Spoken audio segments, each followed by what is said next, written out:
নমস্কার বন্ধুরা, mix fusion সোমার পাকশালায় সবাইকে স্বাগত। রোজকার মতো আজও আপনাদের সামনে আরেকটি রেসিপি নিয়ে আমি হাজির হয়েছি। আজকে আর মাছ মাংস ডিম নয়, আজকে বানাবো কাঁকড়ার ঝাল।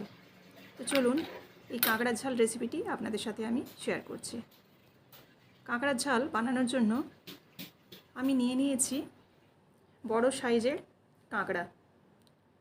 এটাকে আমি ধুয়ে পরিষ্কার করে নেব, দিয়ে নুন হলুদ মাখিয়ে নেব।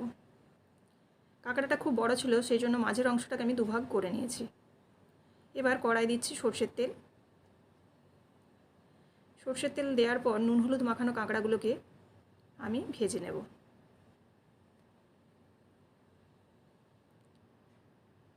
কাঁকড়াগুলোকে নাড়াচাড়া করে লাল করে ভেজে নিচ্ছি।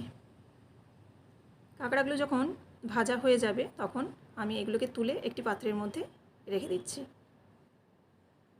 এবার ওই কড়াইয়ের মধ্যেই দেব সর্ষের তেল। আর একটু সর্ষের তেলটা মোটামুটি পরিমাণ মতো দেবেন আপনারা। এবার দিচ্ছি পেঁয়াজ বাটা 2 থেকে 3 চামচের মতো। পেঁয়াজ বাটাটা গ্রেভি যেরকম খাওয়া হবে সেরকমভাবে পেঁয়াজ বাটাটা দিতে হবে। তো খুব একটা বেশি দিলে খুব ভালো লাগবে না, সেজন্য আমি এখানে 3 চামচের মতো প্রায় ব্যবহার করেছি। এবার পেঁয়াজটাকে একটু যখন জলটা টেনে নেবে, একটু ভাজা ভাজা হয়ে যাবে, সেই পর্যায়ে আমি দেব কাশ্মীরি লঙ্কার গুঁড়ো আর হলুদ গুঁড়ো। এই তেলের সঙ্গে যদি হলুদ গুঁড়ো এবং এই কাশ্মীরি লঙ্কার গুঁড়োটা দেওয়া যায় তাহলে কালারটা খুব ভালো আসে। একটু নাড়াচাড়া করে নিয়েছি। এবারে দিচ্ছি আদা এবং রসুনের পেস্ট, বড় চামচের 1 চামচ। আদা রসুনটাকেও একটু আমি নাড়াচাড়া করে নিচ্ছি। করে নিয়ে এর মধ্যে দেব আমি সামান্য জল, কারণ মশলাটাকে কষাতে হবে, সেই জন্য একটু জল দিতে হবে, নইলে মশলাটা তলায় ধরে যাবে। খুব সামান্য আমি জল দিলাম। জল দিয়ে এবার একে একে আরও 2-1টা মশলা অ্যাড করব। দেব ধনে গুঁড়ো আর দিচ্ছি জিরে গুঁড়ো। একটু চিনি দিচ্ছি। চিনিটা এখানে একটু দিলে ভালো টেস্ট আসবে, সেজন্য খুব সামান্যই আমি চিনি দিয়েছি। দিয়ে আবারও এটাকে ভালোভাবে আমি কষিয়ে নিচ্ছি। দিচ্ছি এখানে ঝাল লঙ্কার গুঁড়ো, যাতে একটু স্পাইসি হয়। দিয়ে আরও ভালো করে আমি কষিয়ে নিচ্ছি। আরও কিছুটা কষিয়ে নেওয়ার পর, অর্থাৎ নাড়াচাড়া করার পর, এবার আমি দেব এর মধ্যে কুচনো টমেটো। কুচনো টমেটো দেওয়ার পর এটাকেও আমি ভালোভাবে নাড়াচাড়া করে আরও কিছুক্ষণের জন্য কষিয়ে নেব। আর এই পর্যায়ে আমি দিচ্ছি পরিমাণ মতো লবণ।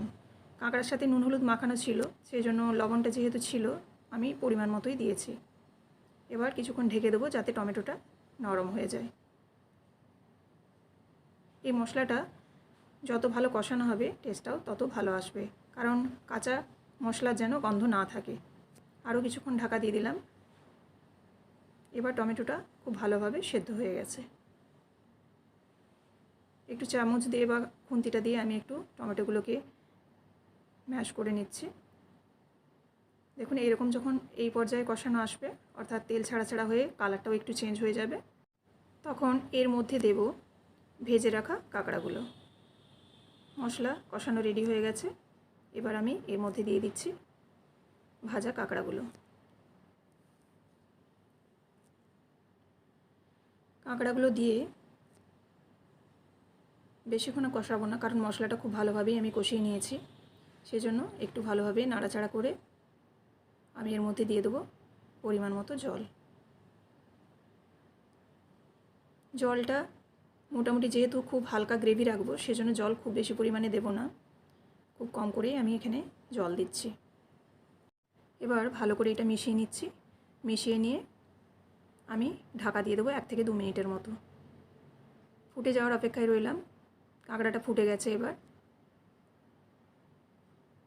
কাঁকড়াটা এরকম যখন গ্রেভিটা ঘন হয়ে আসবে তখন মোটামুটি কাঁকড়াটা রেডি হয়ে যাবে। আরও কিছুক্ষণ আমি ফুটিয়ে নিয়েছি। এবার গ্যাসের ফ্লেমটা আমি বন্ধ করে দেব। ব্যাস, ফ্লেম বন্ধ করে দিয়েছি। এবার এটাকে আমি 2 থেকে 3 মিনিট পর ঢাকা খুলে পরিবেশন করছি। দেখুন কাঁকড়ার ঝাল রেডি হয়ে গেছে। এবার একটা সার্ভিং প্লেটে আমি রেডি করে আপনাদের সামনে দেখাচ্ছি। তো আপনাদেরও যদি এই রেসিপিটি ভালো লেগে থাকে অবশ্যই আপনারা লাইক করবেন, কমেন্ট করবেন এবং শেয়ার করবেন। আর যারা এখনও আমার চ্যানেলটিকে সাবস্ক্রাইব করেননি তাদের কাছে অনুরোধ রইল আমার চ্যানেলটিকে সাবস্ক্রাইব করে আমার পাশে থাকবেন। আপনারাও এইভাবে বাড়িতে কাঁকড়ার ঝাল রান্না করে ফেলুন আর খেয়ে আমাকে অবশ্যই কমেন্ট করে জানাবেন যে এই রেসিপিটি আপনাদের কেমন লাগলো। নিত্য নতুন এরকম রেসিপি পাওয়ার জন্য অবশ্যই চ্যানেলটিকে সাবস্ক্রাইব করে রাখবেন যাতে সবার আগে নোটিফিকেশান আপনাদের কাছে পৌঁছে যায়। সবাই ভালো থাকবেন। আবারও দেখা হচ্ছে পরবর্তী একটি রান্নার ভিডিওতে। ধন্যবাদ।